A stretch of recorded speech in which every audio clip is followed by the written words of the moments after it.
যাত্রা শুরুর দিনেই বিক্ষোভ ও হাতাহাতির ঘটনায় শিরোনামে উঠে এসেছে নতুন ছাত্র সংগঠন গণতান্ত্রিক ছাত্র সংসদ। ঢাকা বিশ্ববিদ্যালয়ের মধুর ক্যান্টিনে তাদের আত্মপ্রকাশের অনুষ্ঠানে উপস্থিত হয়ে বিক্ষোভ দেখান কিছু শিক্ষার্থীরা, যা শেষ পর্যন্ত উত্তেজনাপূর্ণ পরিস্থিতিতে রূপ নেয়। নতুন ছাত্র সংগঠনটি আনুষ্ঠানিকভাবে আত্মপ্রকাশের জন্য বুধবার বিকাল ৩টায় সংবাদ সম্মেলন করার কথা ছিল। তবে নির্ধারিত সময়ের আগেই মধুর ক্যান্টিনের সামনে ভিড় জমতে থাকে। সংবাদ মাধ্যমের প্রতিনিধি ও বিভিন্ন বিশ্ববিদ্যালয়ের শিক্ষার্থীরা সেখানে অপেক্ষায় ছিলেন, কিন্তু বৈষম্য বিরোধী আন্দোলনের নেতারা নির্ধারিত সময়ে হাজির না হওয়ায় উপস্থিত শিক্ষার্থীদের মধ্যে উদ্বেগ দেখা যায়। কিছুক্ষণ পরে বিভিন্ন বেসরকারি বিশ্ববিদ্যালয়ের শিক্ষার্থীরা সেখানে অবস্থান নেয় এবং তারা বিভিন্ন ধরনের স্লোগান দিতে শুরু করে। তাদের দাবি ছিল নতুন ছাত্র সংগঠনে তাদের প্রতিনিধিত্ব নিশ্চিত করতে হবে। এ সময় তারা বিভিন্ন ধরনের স্লোগান দিতে থাকে, যার মধ্যে উল্লেখযোগ্য ছিল আমার সোনার বাংলায় বৈষম্যের ঠাঁই নাই, ঢাবির সিন্ডিকেট ভেঙে দাও গুড়িয়ে দাও। প্রতিবাদের কিছুক্ষণ পর বিক্ষোভকারীরা সরে যান। এরপর গণতান্ত্রিক ছাত্র সংসদ এর নেতারা সংবাদ সম্মেলনের জন্য এগিয়ে আসেন। তারা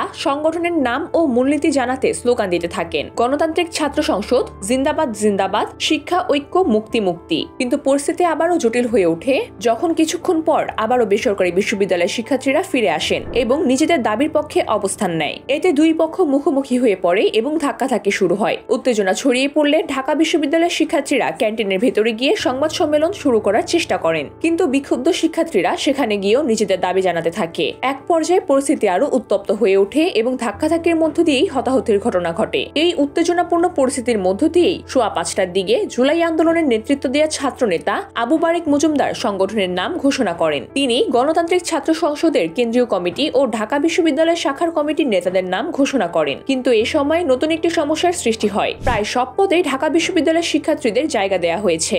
এই ঘটনায় বিক্ষুব্ধ হন বেসরকারি বিশ্ববিদ্যালয়ের শিক্ষার্থীরা। তারা সংবাদ সম্মেলনের টেবিলের সামনে চলে আসেন এবং জুলাই আগস্টের আন্দোলনে তাদের ভূমিকার কথা উল্লেখ করে বলেন নতুন ছাত্র সংগঠনে তাদের প্রতিনিধিত্ব দেয়া হয়নি। তারা ক্ষোভ প্রকাশ করে বলেন আন্দোলনে তারা সক্রিয়ভাবে অংশ নিয়েছিলেন, কিন্তু চূড়ান্ত কমিটিতে তাদের উপেক্ষা করা হয়েছে। এরপর উভয় পক্ষ মুখোমুখি হয়ে স্লোগান দিতে থাকে। উত্তেজনা চরমে পৌঁছালে আবারও ধাক্কাধাক্কি ও হাতাহাতি শুরু হয়। এক পর্যায়ে পরিস্থিতি সামাল দিতে ব্যর্থ হন ছাত্রনেতারা। শেষ পর্যন্ত বিক্ষোভ চালিয়ে যান পদবঞ্চিত বেসরকারি বিশ্ববিদ্যালয়ের শিক্ষার্থীরা। তাদের দাবি ছিল সংগঠনের নেতৃত্বে সকল শিক্ষার্থীদের সমান সুযোগ নিশ্চিত করতে হবে এবং একক কোনো গোষ্ঠী যাতে পুরো সংগঠনের নিয়ন্ত্রণ না পায় তা নিশ্চিত করা দরকার। এইভাবেই প্রথম দিনে এক নাটকীয় বিতর্কের মুখে পড়ল গণতান্ত্রিক ছাত্র সংসদ। এখন দেখার বিষয় নেতৃত্ব বিতর্ক মিটিয়ে কিভাবে তারা তাদের কার্যক্রম এগিয়ে নেয়।